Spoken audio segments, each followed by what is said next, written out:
How's it going, guys? David here. Excuse the get up. It is Valentine's Day, so I did have some plans. Being that I'm in a committed relationship, your priorities tend to change. But I did still manage to watch the latest episode of Agents of S.H.I.E.L.D. entitled The Man Behind the Shield, and I liked the episode quite a bit, but I just didn't think it did enough for me like previous episodes, especially some of the more recent ones, have done with the material revolving around the L.M.D storyline, because I think this one kind of faltered a bit. For one, there was almost no inhuman type material within this episode. It was all about the Superior and him finally culminating his plans to take revenge amongst Coulson, who he believes he conspires is the one behind all the alien activity.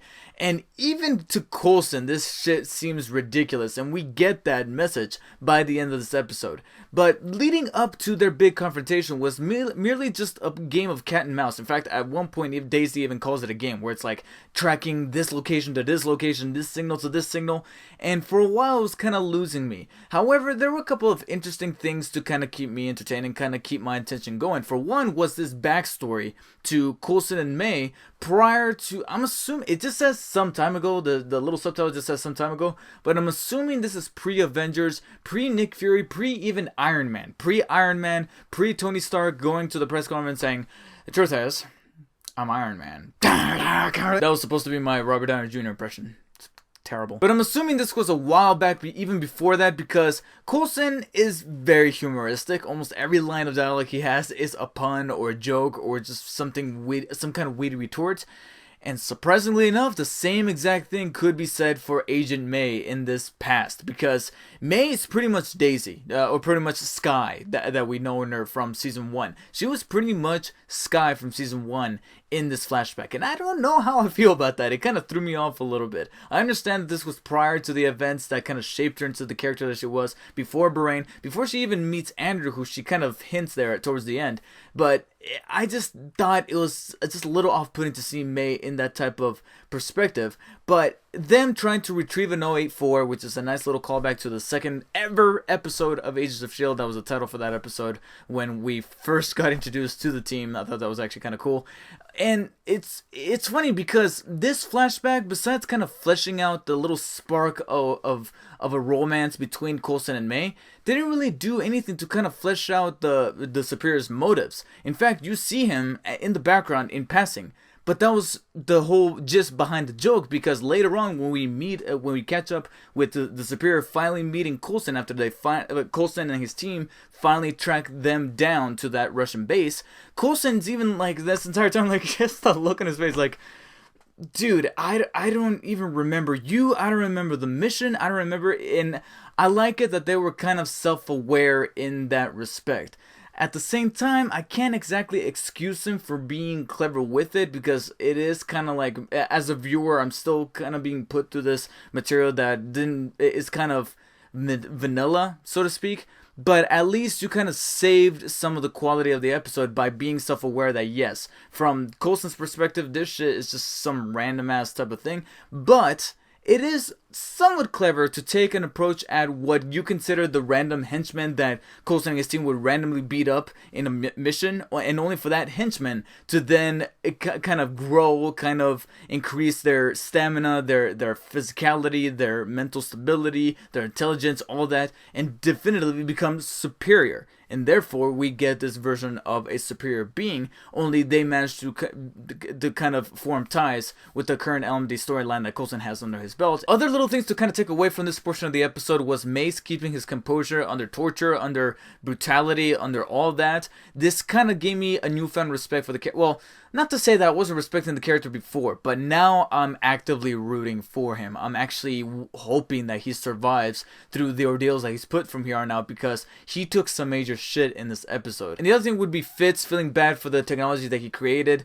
This did flesh out the character more. This made me feel sorry for him, and that was a tender moment between him and Gemma, where he was almost at the brink of tears because he thought that he was doing something good, but in reality it's putting everybody in harm's way. His technology has to an extent gotten some people killed at this point, but I love that Simmons had a beautiful way to kind of counteract that and bring him back to his sensibilities and hopefully motivate him to gather the technology that will hopefully allow some of the members to go into the framework, because we see at the beginning of this episode they can go into a simulated version of the framework, but to be able to broaden those expansions and hopefully find Agnes in there somewhere, and maybe they can kind of coerce Agnes into working together to take down Ada and to hopefully bring back May from the pseudo matrix. That will hopefully play out later on as we're coming down to what I'm assuming is the end for the L.M.D arc. But wait! There's more! It's Agents of S.H.I.E.L.D, so you know what that means. Twist time! I just ate a triple chocolate chip brownie.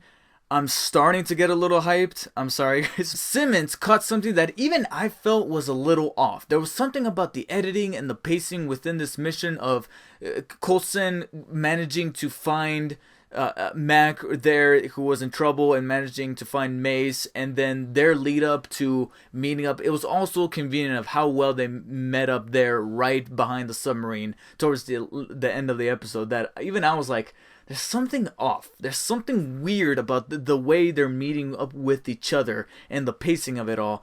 And I'm hoping that this is not a screw up with the editing or the writing or whatever, because I was about to call the people behind this episode on it.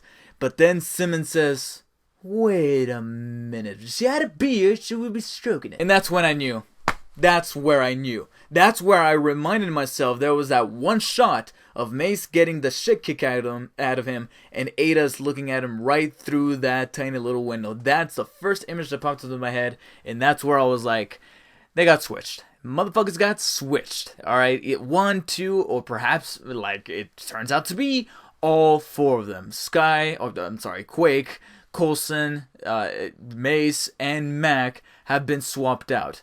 Of course, it's yet to be determined whether or not technology has been faltered with here, or if they truly are LMDs. One thing's for sure, Coulson himself is probably an LMD, judging by the stinger of him waking up another May? I don't know if that was a flashback to when May was found within the complex episodes ago, or is this a current new thing? I'm a little bit in the unknown here, so hopefully next week's episode will clear that out. But again, still keeping my reserves that I'm hoping that S.H.I.E.L.D does not crawl around so many twists that it starts to kind of crawl up its own ass and won't know what to do with all of them. Because, again, that little stinger has me thrown for a loop, and I'm hoping that they manage to find a clever way to resolve it come next week's episode. I know this is going to sound just a tad harsh considering how much I love S.H.I.E.L.D, but I will admit that the first half to two-thirds of the episode was kind of meh for me, at least from a Agents of S.H.I.E.L.D standard, where, yeah, it's Coulson and the group looking at clues, Daisy doing her little hacking thing, Fitz and Simmons doing their little technology thing, Mac carrying around his shotgun axe and doing his thing. It was the team doing their thing as they're trying to vanquish the bad guys and trying to catch up to them. They focused more on touching upon this flashback and how it connects to the Superior, only to learn that the connection is not only weak in and of itself, but it's also weak for the sake of a joke that did add charisma to Coulson's character, as well as more of a backstory behind the spark between May and Coulson.